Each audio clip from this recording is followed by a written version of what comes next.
Hey, how you doing? This is JJ with Deluxe Vehicle Detailing and Paint Correction. It's about 7:15 a.m. on a Saturday morning, and a couple weeks ago, I received someone that wasn't in my contact list, and they said, "Hey, do you do detailing?" And I said, "Yes. How can I help you?" And I got a very, very long, detailed message from one of my neighbors just up the street, walking distance. And she stated that they have kids, so the vehicle is messy. This is a 2022 Kia Telluride, 3-row seating, leather. And she said, I'm kind of embarrassed about this. I've got my parents coming into town, and they're going to take a long drive to like North Carolina here from Clearwater, Florida, Bel Air Bluffs. But anyway, she said I just can't have my car this messy for my parents to take this long trip in. And she said we also go to the beach a lot, so there's sand. So I softened my price up somewhat, and neighbor, and it was dropped off at 8:30 last night. The husband gets out of the car. He's got two beautiful little cute kids with him, and I know I'm going to look at probably an untidy car. She wanted full shampoo extraction, and I thought, okay.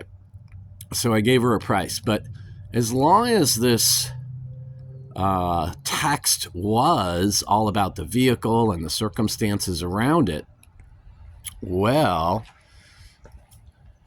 she didn't mention, and I'm going to show you here the condition. Put some lighting on here. It's early. So I noticed immediately the mat here covering the dashboard being very hairy. And I said, "Hey, neighbor, I talked extensively with your wife about the condition of the vehicle, and she didn't mention anything about dogs.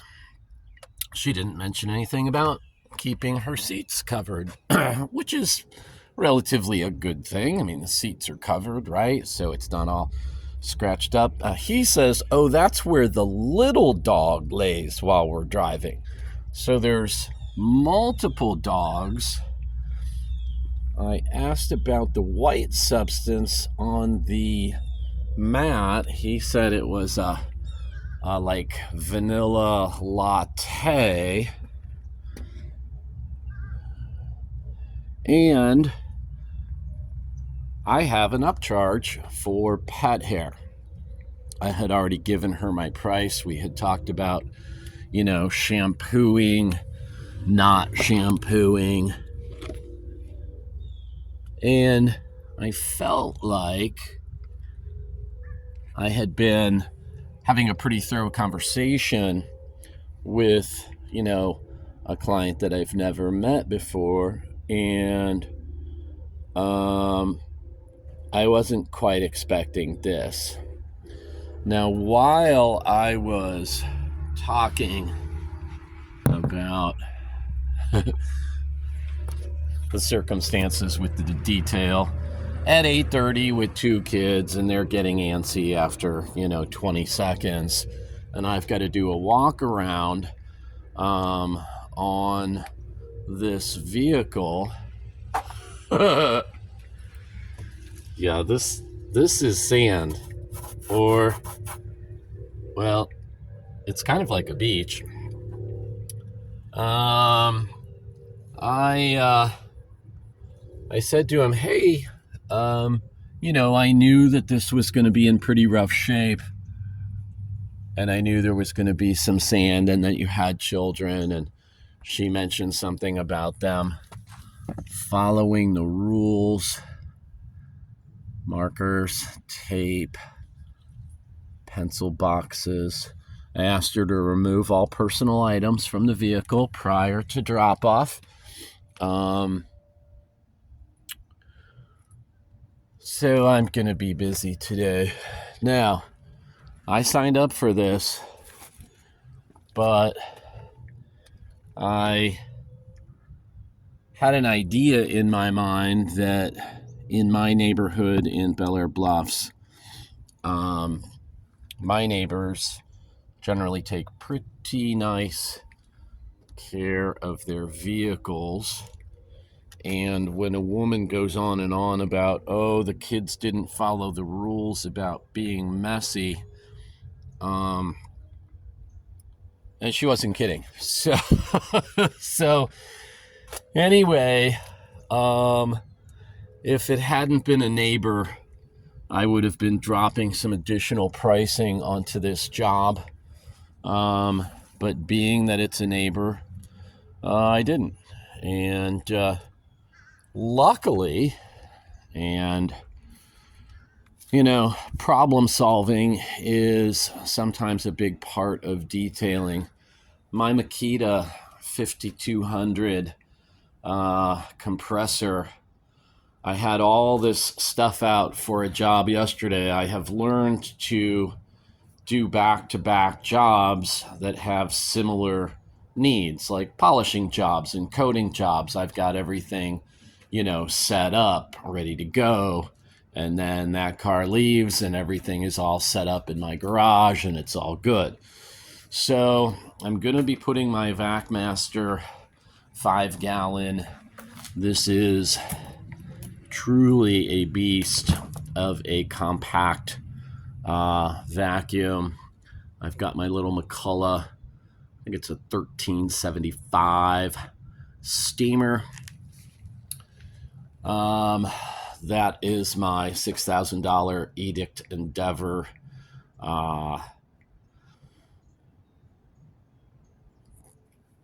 extractor. And when I tell people that I have an extractor that goes to 2000 psi, they don't believe me because that's insanely high, but it was from a grout cleaning business. I say that it is a heated commercial extractor in my marketing. Yeah, it's heated. That's because I use a simple bucket heater in my tank, which why more people don't do that need heat, which greatly improves the capabilities of an extractor, I don't know. So also my extractor decided to give me a problem, and the spray jet, which normally I drip some water spot remover down, which gets rid of any kind of mineral buildup, although I use clean water in the extractor from the grocery store, the Primo water that's in like Walmart and the grocery stores. It runs between like 3 and 7 TDS, total dissolved solid. So it's pretty efficient, good way, since I don't have distilled water or reverse osmosis. Tools needed for jobs like this. Yep, definitely the old Chicago Electric rotary with an extension bar, with a variety of different brushes. This one's soft for leather. This one's pretty stiff for carpets. This one is in between, although it does have a drill attachment. I have a quick change on my trusty, I think this is a Chicago Electric.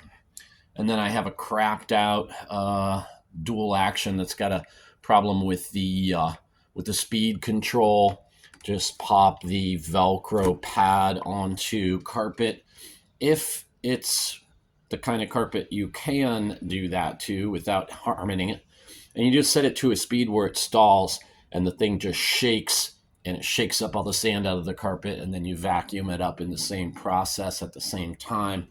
I do have a video on that just hit 64,000 views. So that's been a popular one.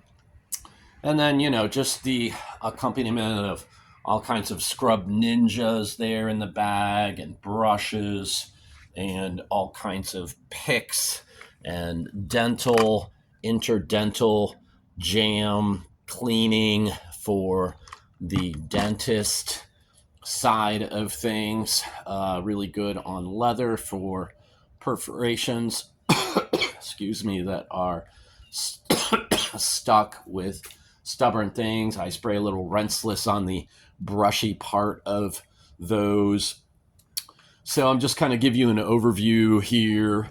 I don't know how much video I will actually shoot. I was wanting to use my Velocity Vac attachment for my Tornador blowgun, which has the spinning ball bearing. Sorry, I'm not going to be able to. There it is. Which I use for all details to blow out everything. Yesterday, when the compressor decided to suddenly quit on me, I have a little small blower that's heated. That's great for its use, and I had to creatively come up with an attachment so I could use it to blow out yesterday's job when said compressor decided to have some sort of regulator issue, and it would fill up and then it would just drop right away, and then I would get no power. So I've got 50 feet of hose there for the extractor. We'll see how that goes today. I did an overnight cleaning of the sprayer jet inside that Clearview. I don't think I'll be using the hose for anything, but anyway, there's 12 minutes and 18 seconds of me rambling after I just spent all day on a terrible job yesterday where a guy spilled a bait bucket of live fish in a 5-gallon bucket of salt water on his back seat of his cloth seat. So I had to rip out the entire interior in the back and get that all buttoned up. So I've been doing some work. Here's me kind of disheveled morning. Haven't brushed my teeth, just finished breakfast, and I'm about to start this job, and I'm I'm hating myself right now. But this is what I signed up for, and if I can ever be of any help to any of you for any detailing needs, or if you need advice or anything like that, if you're a new detailer, got any questions, feel free anytime. I will be back with you, at least for a before and after kind of video, but maybe I'll do some videoing along the way. I've got no time limit on the car today, so they get it when they get it, and got it good. All right, so I'm going to put all of this stuff to work. I love tools. I love tools that make me more efficient, and sometimes tools break, and that's the way it is. If you do want a great compressor that is very mobile, it's got great, ways to move it around. If you know what my problem is with my regulator filling up, and I've got full pressure, and as soon as I hit my gun, the regulator just drops and I have no pressure, even though the tank is full. If I let the air out, the compressor kicks on, the regulator jumps up again. If I pull the handle on my blowgun while that's happening, the regulator keeps going to 90, which is what I have it set at, and the tank keeps filling, and everything kind of like works under not full pressure. And then when it fills up, I hit the blowgun, the regulator drops to 0, and I got nothing. Did an oil change on it just because I needed to last night and played around with it a bunch, and I don't know what to do, so I got to figure that out. Anyway, again, 15 minutes of me rambling. That's the way these videos are. I am about to buy my third lapel Lavier. I don't know what they're called, but the microphones. I'm going to be able to do some better videos with me far away. I'm going to show you how I use my airless paint sprayer there and do rinseless washing with all my washes and things like that, where I need to walk away from the camera on the tripod. So anyway, I thank you all. I am over 1,200 subscriptions. If you can help me out with a like, just hit that thumb. That's a nice thing. Helps me. If you can hit the subscription bell, bing, that helps me. If you can add a comment and say something dumb, that helps me. Because, you know, subscriptions are where it's at. I'm a small fish in a very large sea. I only detail 3 days a week. And I fell off of making videos for quite a while. I've got like, I think 12 videos sitting, all uploaded, ready for editing. And I kind of lost my way with videoing, but I'm feeling with the new year here. Today is the 14th of December. I got all those videos. I think I'm going to pump them out on Saturday mornings. Anyway, I'll try and maybe get this one out sooner so it's a little more relevant with the time. But anyway, I thank you all, and I thank you for watching. And till a little later in this video, catch you on the flip side.